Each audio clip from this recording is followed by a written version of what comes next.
bagaimana bunyi dalilnya tentang tata cara sholat setelah habis rukuk, yakni i'tidal? Kok ada yang tangannya kembali sedekap? Apa itu ada dalilnya?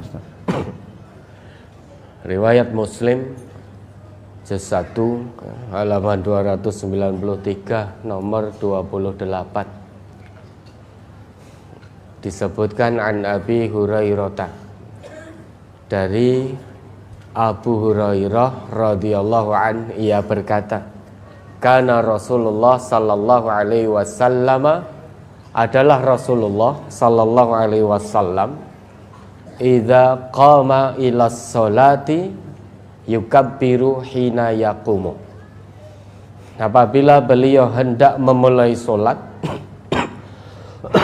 beliau bertakbir dalam keadaan berdiri ketika mau sholat itu. Summa yukabbiru hina yarka'u, kemudian beliau bertakbir ketika rukuk. Ketika akan rukuk beliau takbir. Summa yaqulu sami'allahu liman hamidah hina yarfa'u sulbahu minar rukuk. Kemudian beliau mengucapkan sami'allahu liman hamidah ketika mengangkat punggung beliau dari rukuk. Summa yaqulu wa huwa qa'imun, kemudian beliau Nabi mengucapkan dalam keadaan berdiri, Rabbana walakal hamdu. Summa yukabbiru hina yahwi sajidan, kemudian beliau bertakbir ketika menunduk mau rukuk.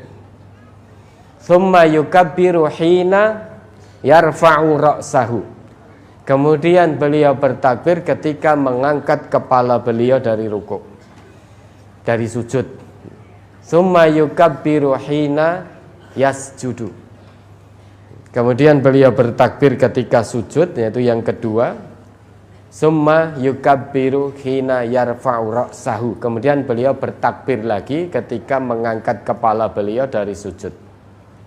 Summa yaf'alu misla dzalika fis sholati kulliha hatta yaqdiyaha, kemudian beliau mengerjakan yang seperti itu di semua rakaat sholat beliau sampai selesai. Wa yukabbiru hina yaqumu minal mathna ba'dal julus, kemudian beliau bertakbir ketika bangkit dari rakaat kedua. Ini tentang bagaimana Nabi, sholat Nabi ketika i'tidal, salah satunya disebutkan. Jadi ketika i'tidal beliau tidak bertakbir, namun mengucap sami'allahu liman hamidah dan Rabbana walakal hamdu. Adapun perbedaan pendapat terkait dengan sedekap atau tidak sedekap sehabis rukuk ketika i'tidal, itu sudah ada brosurnya. Nanti bisa dilihat di tanggal 20 Desember 2020 atau 5 April 2015. Itu terkait perbedaan apakah ketika habis bangkit dari rukuk i'tidal itu sedekap lagi seperti ketika sebelum rukuk, atau kedua tangan beliau hiyala udhunaihi, sejajar dengan kedua telinga. Summal tahafa bithaubihi, kemudian sesudah itu Nabi berselimut dengan baju beliau. Jadi beliau bertakbir begini, Allahu Akbar, berselimut di balik baju beliau. Summa wada'a yadahul yumna alal yusra, jadi berselimut di balik baju, beliau meletakkan tangan kanannya di atas tangan kiri beliau. Falamma arada ayyarka'a akhraja yadaihi minat thawbi, summa rafa'ahuma summa kabbara faraka'a. Kemudian ketika Nabi hendak rukuk, beliau keluarkan kedua tangan beliau dari balik baju beliau. Lantas mengangkat kedua tangan itu, bertakbir, kemudian beliau rukuk. Falamma qala sami'allahu liman hamidah rafa'a yadaihi. Ketika beliau mengucapkan sami'allahu liman hamidah, beliau mengangkat kedua tangan beliau. Falamma sajada baina kaffaihi. Ketika beliau sujud di antara kedua telapak tangan beliau. Hadis ini menunjukkan kekhususan maknanya. Tadi dijelaskan, Nabi itu kalau hendak memulai sholat, beliau mengangkat kedua tangan beliau sejajar dengan telinga.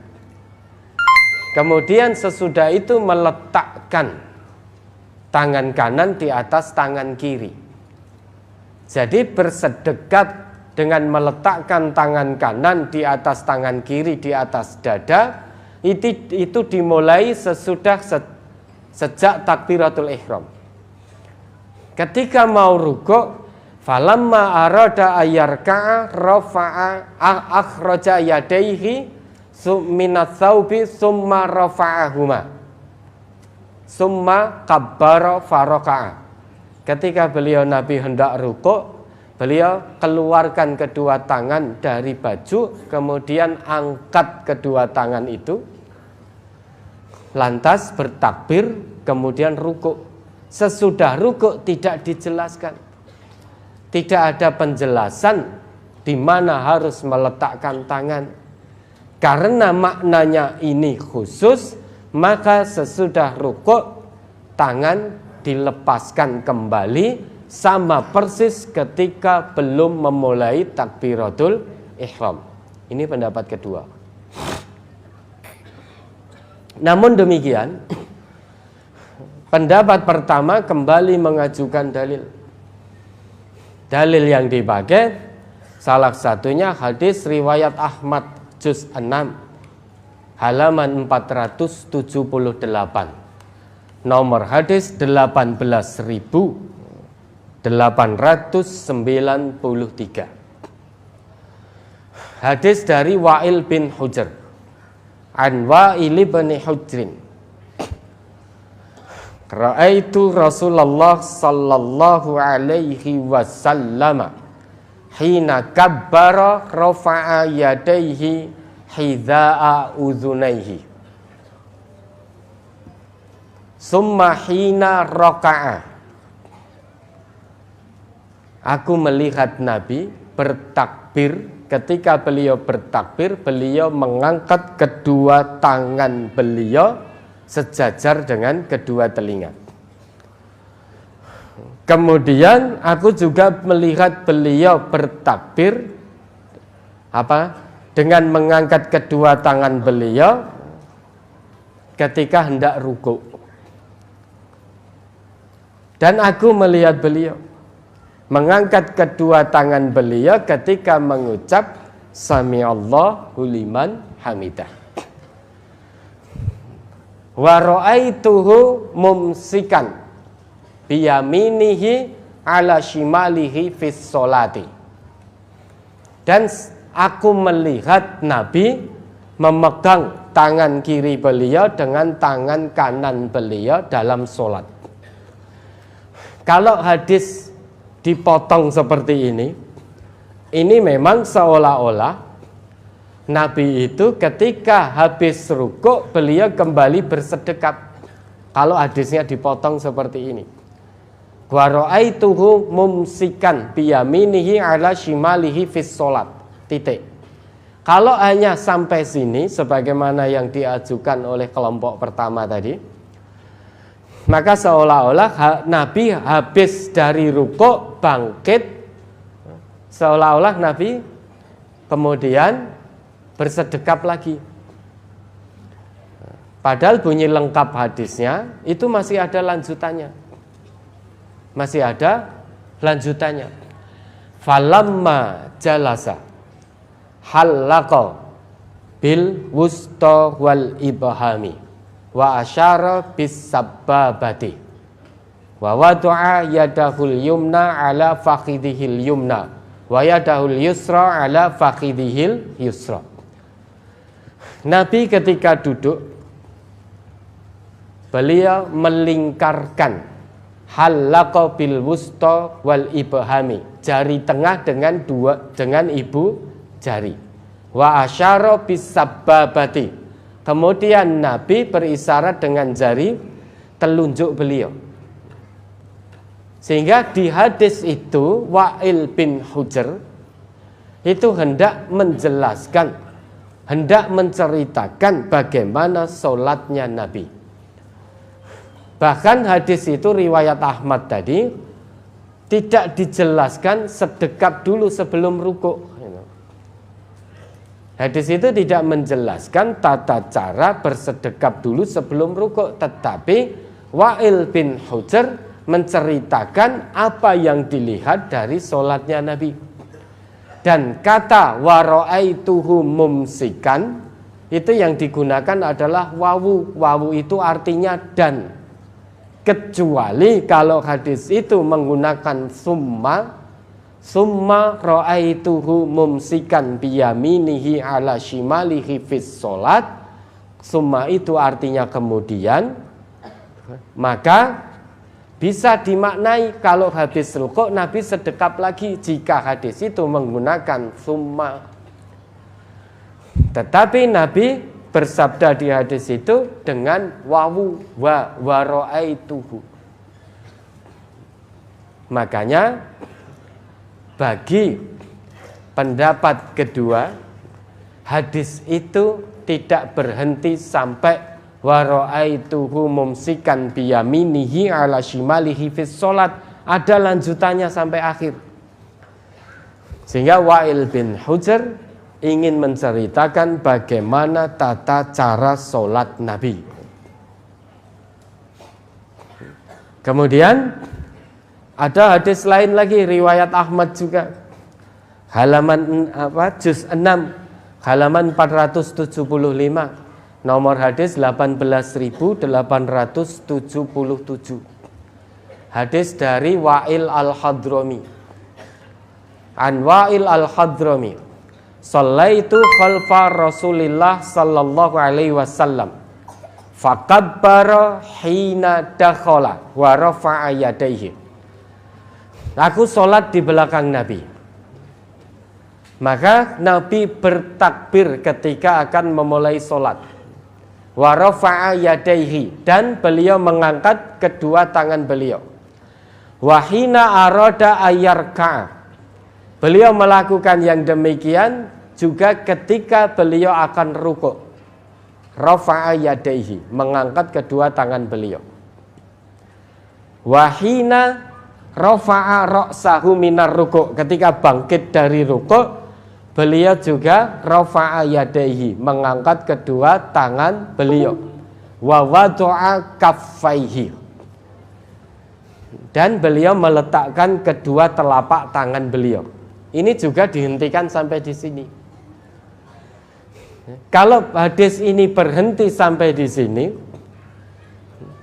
seolah-olah memang Nabi sesudah rukuk, kan tadi disebutkan wa hina rafa'a ra'sahu minar ruku' rafa'a yadayhi, dan Nabi ketika mengangkat kepala beliau dari rukuk, beliau mengangkat kedua tangan beliau, wa wada'a kaffaihi, dan meletakkan kedua tangan beliau. Ini seakan-akan Nabi sesudah rukuk kemudian meletakkan kedua telapak tangan lagi, dalam arti bersedekap. Padahal hadis ini masih berlanjut. Wajafa, Nabi menjauhkan kedua tangan beliau dari lambung, kedua lambung beliau. Wa farasha fakhidahul yusra minal yumna wa asyara bi usbu'ihi sababati. Nabi bertumpu pada paha sebelah kiri, dari paha sebelah kanan Nabi berisyarat dengan telunjuk beliau. Jadi wa wada'a kaffaihi di situ menjelaskan bahwa Nabi meletakkan kedua telapak tangan beliau ketika sujud. Bukan meletakkan kedua telapak tangan sesudah bangkit dari rukuk, bukan. Tetapi ketika sujud.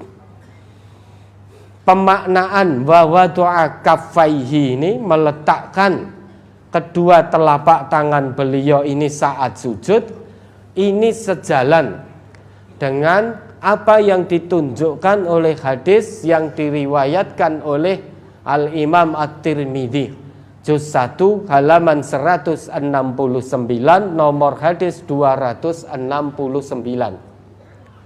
Hadis dari Abu Humaid As-Sa'idi an Abi Humaidin As-Sa'idi anna Nabiyya sallallahu alaihi wasallam kana idza sajada amkana anfahu wa jabhatahul ardo. Bahwasanya Nabi sallallahu alaihi wasallam apabila beliau bersujud, beliau menekankan hidung dan dahi beliau ke tanah. Naha yadaihi an jambaihi.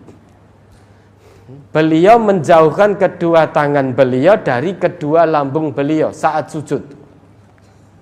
Wa wada'a kaffaihi hatfa mangkibaihi. Hatwa mangkibaihi. Dan beliau meletakkan kedua telapak tangan beliau sejajar dengan kedua bahu beliau. Sehingga makna wa wada'a kaffaihi itu ketika beliau sujud, bukan ketika bangkit dari rukuk. Beliau meletakkan kedua telapak tangan beliau saat sujud sejajar dengan kedua bahu. Dari kedua pendapat ini kami condong kepada pendapat kedua, yaitu bangkit dari rukuk ketika i'tidal itu tangan dilepaskan, tidak bersedekap seperti ketika sebelum rukuk. Ya, mudah-mudahan bisa dipahami. Ada lagi?